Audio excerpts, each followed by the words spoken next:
So I've got some light rubber, and what I'm going to do is make some mud flaps for the Caravan.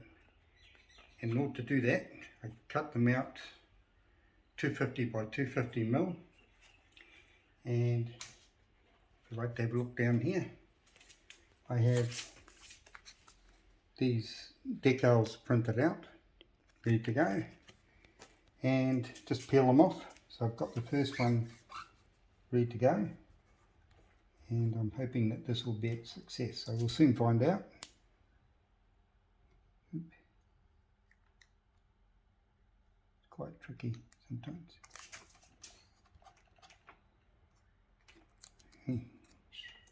Very tricky, just got to find a place where it comes off relatively easy.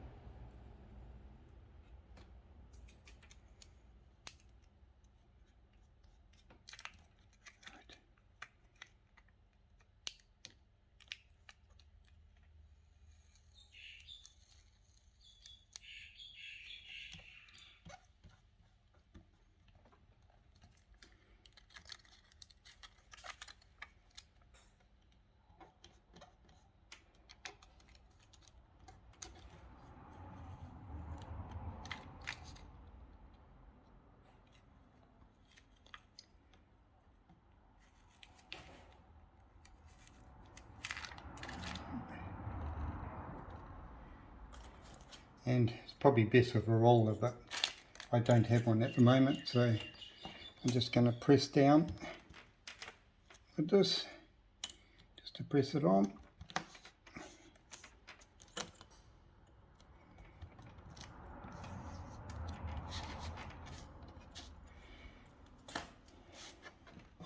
And there's the first one. So just need a bit more pressing. Must give myself a roller. But there it all is.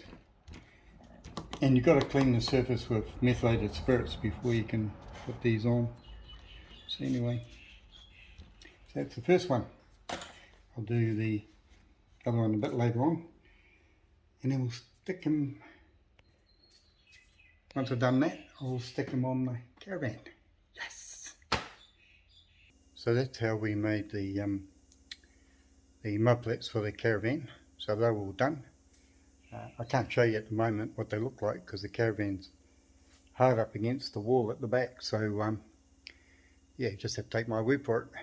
Anyway, so now it's just a process of just loading up the Caravan, getting it ready to tow. And speaking about that subject, I want to show you something. We created a list preparing for towing. Now, sometimes this will not apply if you're at home and you've got your Caravan in the garage like we have.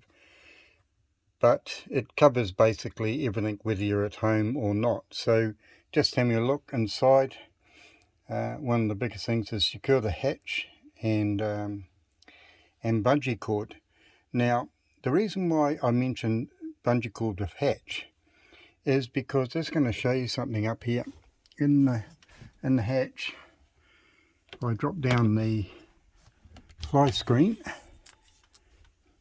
what I like doing is hooking a rope around the front, just a short rope from there down and around the table leg. Now the reason why I do that is because when we're on the road and I see in the rear vision mirror a line going up to the hatch, well,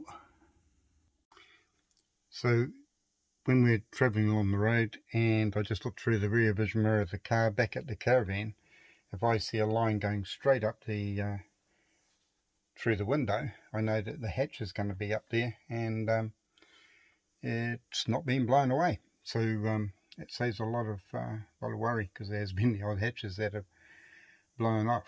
So just while just while I'm talking about loading the Caravan, another thing we always do is we always load the slightly heavier items just forward of the axle. So if I back off a bit, I still haven't loaded it yet, but I'll just show you what I mean. So here's a classical example of what I mean. I'm going to put the heavy awning covers in here, some other heavier items in this area here, which is the forward area, because our axle runs straight through from virtually the door here across. So all this area from there, about here onwards, is where I load the heavier stuff and keep it down low, and that saves you having heavier items at the back, because as I mentioned in the previous video, at the back here I put in 2 fridges under that bed, so that added a bit of weight. So I've got to now consider that, and that's why in the last video you saw me recreating the back bed, and I cut out an extra 20 kg of weight by doing that. So yeah, we'll get back to that list. Right, next thing is to secure all the windows. One thing that you don't want is some of these opening windows to suddenly disappear or crack or break. And I've seen a few caravans going down the road with windows open. It's not not pretty. Store the stove. Well, the reason why I've left that on, even though we don't have to worry about it, because what I did with our stove, if we have a look here, is we've got this little electric stove here that we use because we mainly go to campgrounds, is I've secured it to the caravan using little rubber shock absorbers.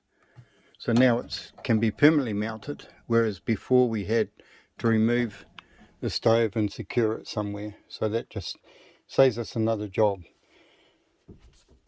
Right, now let's go back to the list again. Store the TV.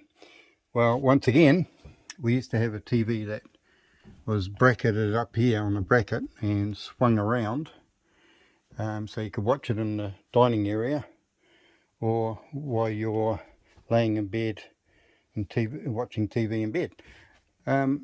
I've decided to do away with the TV, because by doing away with the TV, even though I still have TV I can watch, is that now by reducing all that area with a big TV and all the weight, I don't have to carry around the cables, I don't have to carry around a satellite finder, the satellite, which takes up quite a bit of room.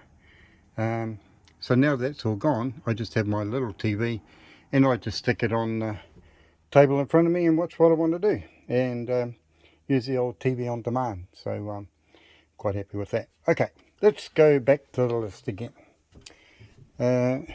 Next thing on the list is to clear all the benches, because you know, if you leave stuff lying around, like you may have a jug or something up there and you take off and it all falls off. So we make sure that this area is all clear. Also, while I'm talking about benches, it also applies to the pelmets up on the top, to make sure all the pelmets are clear of anything that may fall down. Sometimes people, or some of the women, that they put their lovely jewellery up there and it can fall down behind the bed or do whatever, and then you've got a job finding it. Okay, so next thing is tie back all curtains to the sides. And what I do is I just bring them all the way back here, free of the rear of the caravan, and also I do the same in the front. So so that's all done, and the reason why I do that is quite obvious. You want good visibility through your caravan out the back if you can, so that makes it a lot easier. So those are the basic things inside, and now we come to the outside. Now, disconnect and store fresh water container. Well, we've been in the garage, so that's not a problem. Some of you may even have inbuilt tanks that you may want to empty or flush or fill up. So I just it's just the fact that I mentioned fresh water container, and it just gives you a reminder. Next thing is disconnect and store the wastewater. Once again, some people have roll away wastewater tanks. We don't. We have a I'll show you. Is it out here? So we have this sort of tank here that we use, so I'll make sure that's all disconnected, etc. Okay, so what else we got on the list here? Of course, remove and store your power cables, because you certainly don't want to drive off and leave your power cable connected to your power site, and also any other cables that you may be using in your awning or something like that. So that's why I leave that on there, so I check all power cables. Okay, next thing is, of course, wind up both stays and store the jack handle, because once again some people have taken off and forgotten about it. This relates to that TV. From outside, store your satellite dish if you have one. We used to, we don't bother anymore. It saved us a lot of storage space and a lot of hassle mucking around with satellite dishes, trying to find where the satellite is, and you got a satellite finder, and then you got all the cables and so on and so on. So yeah, we're quite happy without that.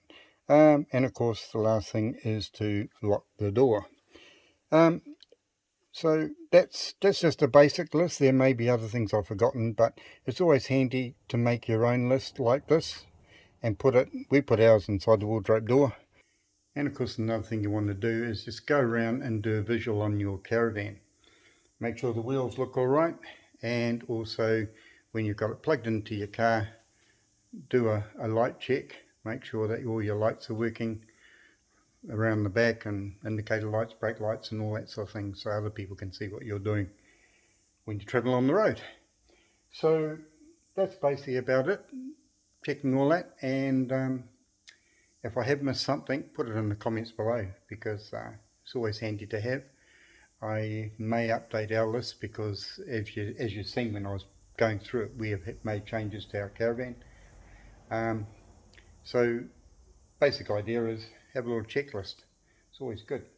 Right, so now I'm going to get on with things. Hopefully next week the Chev, which is away at the moment getting all the work done on it, will be back, and the engine bay will be all nicely painted, and of course the motor and gearbox and drive shaft, all that's been taken out.